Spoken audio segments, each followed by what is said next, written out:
Que a paz de Jesus esteja em nossos corações. Hoje nós vamos falar um pouquinho sobre o capítulo 19. A fé transporta montanhas. Eu guardava a impressão de haver perdido a noção de tempo. André Luiz. Eu estava convicto de não mais pertencer ao número dos encarnados no mundo. Sentia-me amargurado nas grades escuras do horror.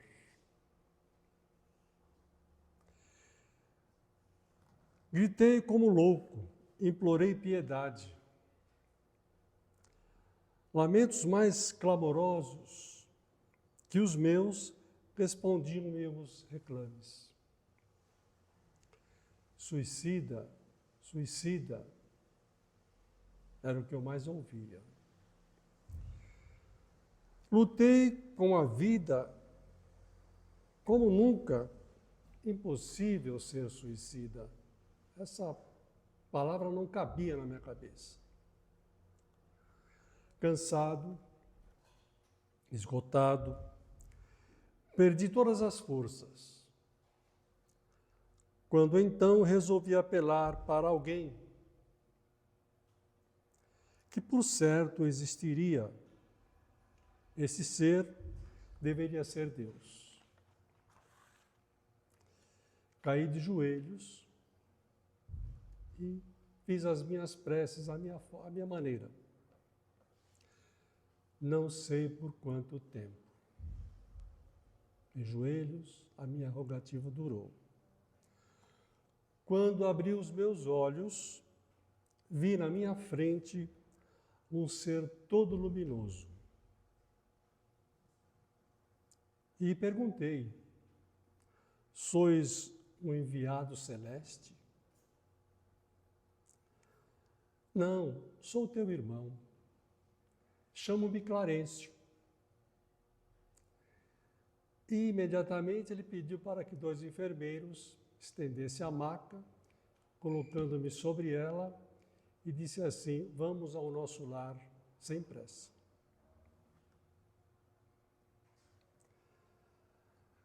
Quando então, hospitalizado, sendo visitado pelo médico espiritual Henrique de Luna, ele disse: é lamentável que tenha vindo pelo suicídio. Aquela observação me deixou desconcertado. Diríamos um pouco assim, irritado. Lembrei-me dos seres das sombras que fustigavam a minha mente com essas palavras. Eu não encontrava em mim esse retorno de suicida.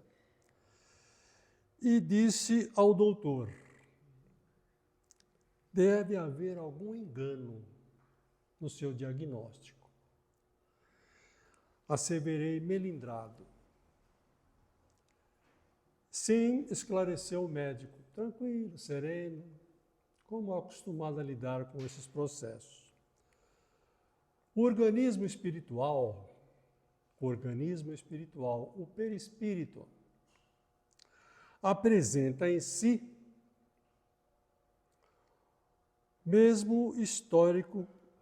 a mesma história completa das ações praticadas no mundo. O perispírito apresenta tudo que nós pomos aqui na Terra. Não dá para esconder. Vejamos a zona intestinal. O câncer poderia não ter acontecido se meu amigo não tivesse tido algumas leviandades no campo da sífilis. Ele andou pulando a cerca. E aí que a coisa complica. Já pensou, um médico terrestre não identifica isso, né? Ele manda você fazer uns exames E pelos exames ele vai dar o resultado. Mas aqui é um pouco diferente, né? O médico vê a medicina do futuro. Enxerga no perispírito todos os nossos bens e os nossos males. O seu procedimento mental no planeta, se estivesse nos princípios da fraternidade e da temperança, isso não teria acontecido. Seu modo de viver, muitas vezes exasperado e sombrio, captava destruidoras vibrações naqueles que o ouviam. É a pessoa que faz o desaforo, né? Eu não levo o desaforo para casa e agride o outro, faz cara feia e recebe todas as situações. A cólera é manancial de forças negativas para nós mesmos. A ausência de autodomínio. A inadvertência no trato com os semelhantes, aos quais ofendeu sem refletir. Hoje em dia você ofende alguém, depois você fica com aquele remorso, né? Sabe aquela buzinada que você dá para o coitado que cortou você? Depois você fala, pô, não devia ter buzinado. A gente reflete, mas no caso dele, ele buzinava e ia em frente mesmo.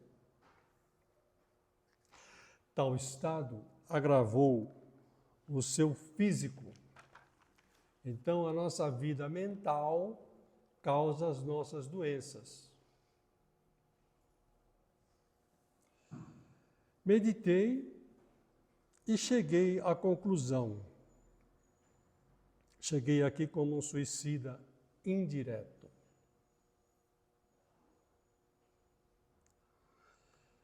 Acima da ciência terrestre, da filosofia e acima da política, existe alguma coisa muito mais forte do que isso. Esse detalhe se chama fé. Ela que me salvou. Quando eu estava lá desesperado, angustiado, perseguido, correndo e não dormindo quase nada, já cansado durante 8 anos, eu caí de joelhos e falei, deve ter alguém que cuida disso tudo, não é possível. Aí ele resolveu orar, resolveu estender a sua fé a Deus. E Clarencio então apareceu e o recolheu. O que é a fé? Emmanuel diz assim, a fé é a certeza de Deus em nós. Por quê? Porque você não consegue se matar, né? Você não consegue parar de pensar, porque Deus está dentro da gente. No Velho Testamento, a referência sobre a fé, existem só 2 referências. Compensação, no Novo Testamento, encontramos mais de 240 vezes a palavra fé. Em Marcos 5, 25 e 34, em Mateus capítulo 9, 20 e 22, em Lucas 8, 43 e 48, encontramos a passagem da mulher com fluxo sanguíneo. É conhecida por todos nós, né? Essa mulher sofria desse pequenino problema para os homens, mas gigante para as mulheres, há 12 anos. E naquele tempo, quem tinha esse fluxo sanguíneo era tido como uma pessoa impura. Ninguém encostava nela. Ela já tinha visitado todos os médicos e não tinha resultado algum. Se encontrava em pleno desespero. Quando então ouviu falar de uma criatura amorosa, bondosa, que realizava milagres na concepção de muita gente hoje em dia e naquele tempo, não do espírita, porque o milagre em si não existe. E ela resolveu procurá-lo, achando que se tocasse na vestes de Jesus, em determinado ponto específico, porque tem esse detalhe também, ela conseguiria a cura. E no momento oportuno, em que a multidão rodeava Jesus, ela se infiltrou no meio da multidão e conseguiu tocar as vestes do Mestre. E Jesus olhou do lado e disse para Pedro: quem me tocou? E Pedro diz assim: mas como, mestre? Nós estamos no meio de uma multidão, o senhor pergunta para mim quem tocou o senhor? E ele falou: porque saiu virtude de mim. Imediatamente a mulher se apresentou: fui eu que toquei o senhor. Eu estou curada. E Jesus então disse para ela: filha, a tua fé te curou. Vai em paz e se cura desse mal. Depois nós temos como tem 240, a gente não vai citar todos, né? Só alguns que a gente pode estar mais próximo. Em Mateus 17, 20, Jesus disse: se tiveres fé como um grão de mostarda, direis a esse monte: passa-te daqui para lá, e ele passará e nada vos será impossível. O grão de mostarda é pequenino, mas se tivermos essa pequenina fé, já é o suficiente para garantirmos uma conexão com a espiritualidade e com Deus. Em Mateus 14, 22 e 23, temos a fé de Pedro. A fé de Pedro é interessante. Jesus foi orar, pediu para os discípulos irem pescar, e eles foram. Passado algum tempo, cai uma tempestade, uma ventania, e Jesus então vai ao socorro deles. Mas só que Jesus vai sobre as águas. E os discípulos, vendo aquela figura se aproximando sobre as águas, acreditam que seja um fantasma. E Pedro então diz assim: és tu, Senhor, que vem vindo? E Jesus fala para ele: não fique apavorado, sou eu que estou chegando. Então ele diz: se é o Senhor, faça com que eu vá ao seu encontro por cima das águas. E Jesus fala para ele: vem. E ele sai do barquinho e começa a andar. De repente, bate uma ventania forte e ele começa a afundar. E pede socorro a Jesus. E Jesus vem ao seu socorro e o salva. Mas diz para ele: homem de pouca fé, né? Homem de pouca fé. Quer dizer, a nossa fé é assim: quando vai correndo tudo bem, a gente tem uma fé que é uma beleza, né? Mas surgiu algum obstáculo, a gente já duvida, né? Como aquela fé que nós vamos falar agora, vou falar mais para frente. Kardec, agora nós vamos entrar em Kardec. Kardec diz assim: fé inabalável é aquela que pode encarar a razão face a face em todas as épocas da humanidade. E nós temos a fé cega. O que é a fé cega, afinal? A fé cega tem ausência de questionamento.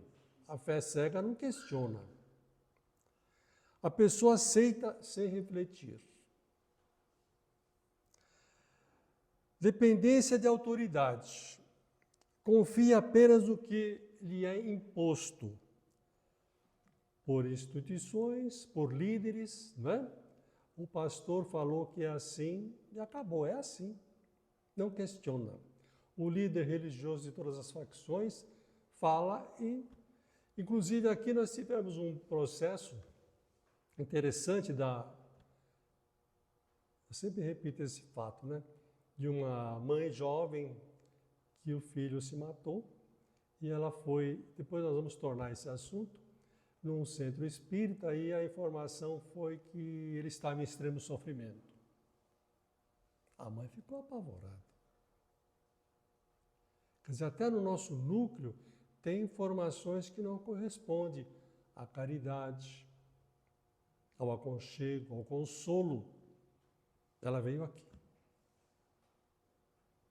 E nós informamos a ela que, quando desencarnamos, principalmente num caso específico dela, que eu vou voltar mais para frente, os espíritos recolhem. Não vai mais para o Vale dos Suicidas, porque os suicídios não estão mais nessa condição. São recolhidos, estão hospitalizados. Sofre sim, sofre, mas sofre com assistência médica. É diferente. Fragilidade diante dos desafios. Dificuldade de sustentar a crença quando enfrenta contradições. Né? Há uma contradição e a pessoa fica em dificuldade. Será que é? Será que não existe milagre mesmo? Será que o espiritismo existe de verdade? Estão falando que a gente pode conversar com os mortos? Deus me livre. Eu lembro de uma vizinha que veio perguntar do meu irmão, que havia falecido. E eu disse para ela, eu estive conversando com ele ontem, e tinha mesmo. Ela foi se afastando, entrou dentro da casa dela. Ela é católica, apostólica, romana. Depois eu não devia ter falado assim, né? O rapaz desencarnou, eu falei que eu conversei com ele ontem, essa mulher me chama de louco. O contraste com a fé raciocinada. A fé cega é passiva, ela aceita. A fé raciocinada é ativa. No Espiritismo, a fé deve ser o resultado de estudo, da compreensão das leis universais, do uso da razão, pois só assim pode ser sólida e duradoura. Por isso que ele fala, enfrenta qualquer diversidade, qualquer tempo. Kardec, a fé que não encara a razão de frente é uma fé que tem medo de ser examinada. O Espiritismo busca libertar a consciência. Isso é o Emmanuel que costuma dizer. O Espiritismo liberta a consciência dessa fé cega sem estrutura, proporcionando uma fé que seja tanto consoladora quanto esclarecedora. A fé que consola, que esclarece. E aqui vamos a alguns detalhes. Minha avó, aos 97 anos, morreu.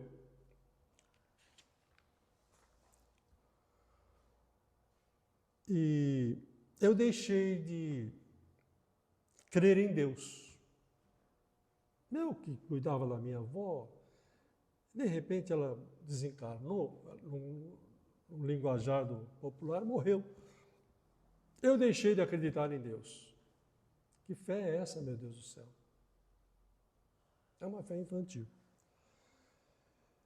Perdi minha noiva, que é o caso do rapaz que eu ia contar. E vou repetir, porque é um caso que nós vivenciamos aqui, e quando a gente vivencia, a gente tem mais propriedade para argumentar. A mãe chega em casa, encontra o filho dependurado no cano do chuveiro. Imagina o desespero dela. Por que ele fez isso? Porque namorava uma moça há 6 meses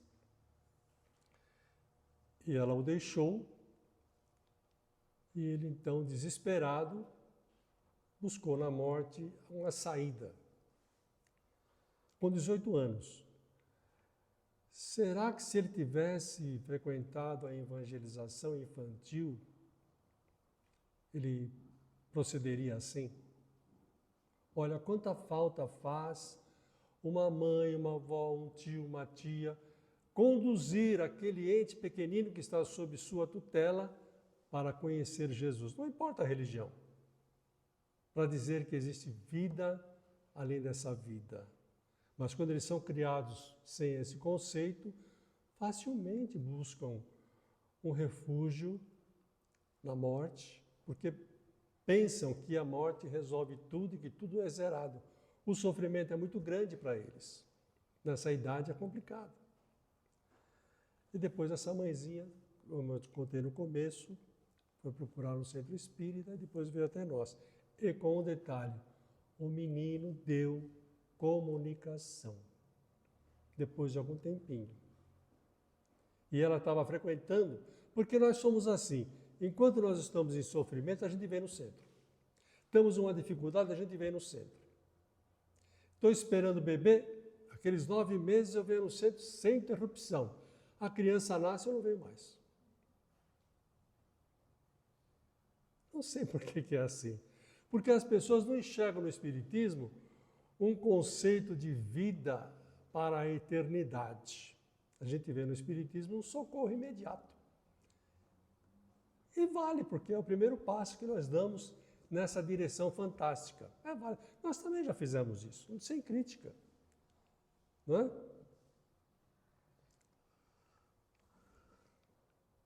Meu filho desencarnou em tenra idade. Quem é que aguenta isso? Se você não tiver uma fé raciocinada, uma fé espírita, você facilmente entra por canais duvidosos e às vezes sem retorno. Mas a fé espírita é grandiosa, ela te sustenta, porque ninguém morre.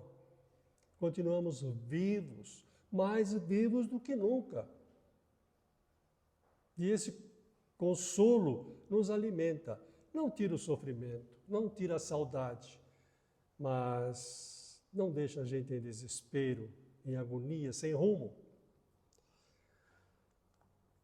E aqui tem mais algumas argumentações. Meu filho nasceu tão belo. Ou melhor, não tão belo. Nasceu com problemas. O que é que o pai faz? Ou melhor, o que é que se fazia na Roma antiga? O bebê com problema se jogava no rio. E hoje em dia, o que o pai faz quando ele não tem uma educação religiosa, vamos dizer assim? Ele abandona, vai embora. Tem o direito de ser feliz e vai arrumar outra mulher, quem sabe com a outra ele tem um filho sadio, mas ficou lá atrás, a mãe cuidando da criança que não tem parada. Grita o tempo todo, não sei se vocês já presenciaram isso, grita o tempo todo. Há coração que aguenta isso, o pai não aguenta, ele vai embora. E a mãe? É mãe, né? Por isso que a mãe caminha na vertical e o homem na horizontal. Só esse pequenino detalhe.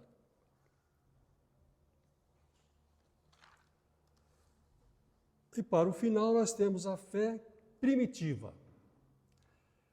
É aquela fé dos índios, né? Que adoravam o trovão, adoravam o fogo.